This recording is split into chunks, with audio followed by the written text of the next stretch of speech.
Good afternoon, Mr. Speaker, distinguished colleagues. It is my privilege to sponsor the proposed budget of the Commission on the Filipino Language for the fiscal year of 2026. The CFS approved budget allocation for the fiscal year to 2026 is around 117 million. The agency is in high hopes that their budget allocation will be augmented in the amount of around 61 million. This increase will address the needs of the proper implementation of Republic Act number 11106, which declares the Filipino Sign Language as the national sign language of the Filipino deaf, and it be recognized and promoted as the medium of official communication of the government in all transactions and as language of instruction for deaf education. The CFL is deeply involved in its advocacies through the conduct of programs such as Buwan ng Wika, Buwan ng Panitikan, and various programs that promote awareness in our nation's rich and diverse lingual ethnicity.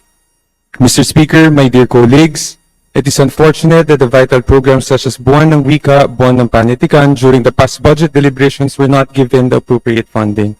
The inadequate appreciation attention to these advocacies hinders the mandate of Executive Order 335, which enjoins all department, bureaus, agencies of the government to take such steps necessary for the purpose of using the Filipino language in all official transactions communication.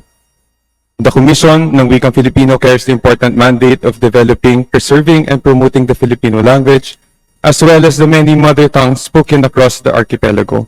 Languages that embody the soul of people, I urge that sufficient resources be allocated to KWF so that our linguistic heritage is protected, so Filipino remains vibrant, and so all our mother tongues are given opportunity to flourish. My dear colleagues, we are hopeful that CFS proposal budget will be augmented. We are ready to answer questions. Mr. Speaker. Majority Leader. Madam Speaker, I move that we recognize the Honorable Representative Chel Jokno of Akbayan Party List to interpolate on the proposed budget of the Commission on the Filipino Language. The Honorable Chel Jokno of Party List Akbayan is hereby recognized for his interpellation.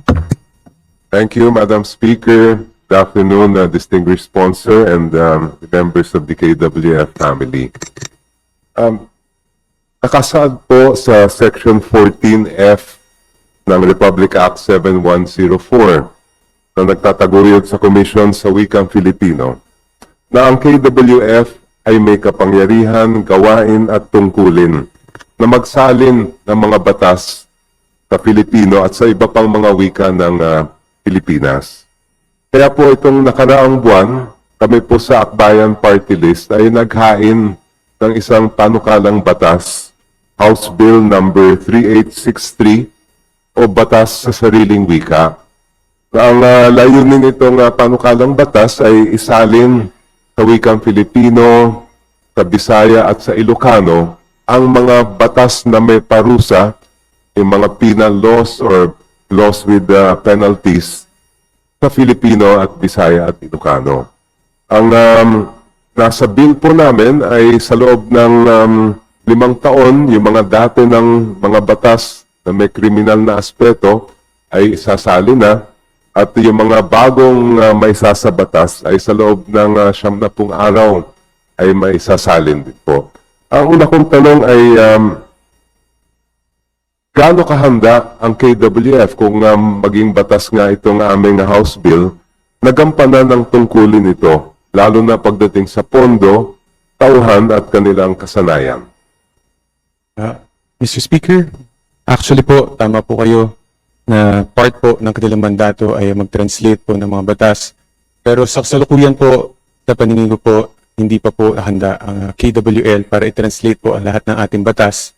Pero ganun po man, pag naipasa po natin ang inyong pong panukala, ang House Bill 3863, palagay ko po yun na po yung paraan para po maging handa po ang KWL para may sakatuparan po ang pagtatagalog or ang pagsasaling wika ng ating Nais ko pong tulungan ang komisyon at palakasin pa, lalong-lalo na sa tungkulin po na yan. Kaya ang susunod na tanong ko, at hindi naman nyo kailangan sagutin pa ngayon, pero maaring ibigay na lang sa amin pagkatapos nitong budget hearings, pagkano kaya ang pondo na kinakailangan ng komisyon para may sakatuparan ang mga responsibilidad na ito sa ilalim ng aming panukalang batas na batas sa sariling wika. Request na lang po kung maaring isubmit na lang po sa amin. Definitely po, Madam Speaker, Representative Jokno, gagawin po namin yan. At Thank you, susuriin po. distinguished sponsor. Next question po, sa struktura po ng komisyon, meron na kayong sangay sa salin o SS na siyang nangasiwa sa pagsasalin sa Filipino at mga katutubang wika ng ilang mga lathala. Pero dun sa nakita po namin, ay parang wala yata sa mga proyekto nito ang pagsasalin sa ng mga batas sa Filipino at iba pang wikang katutubo.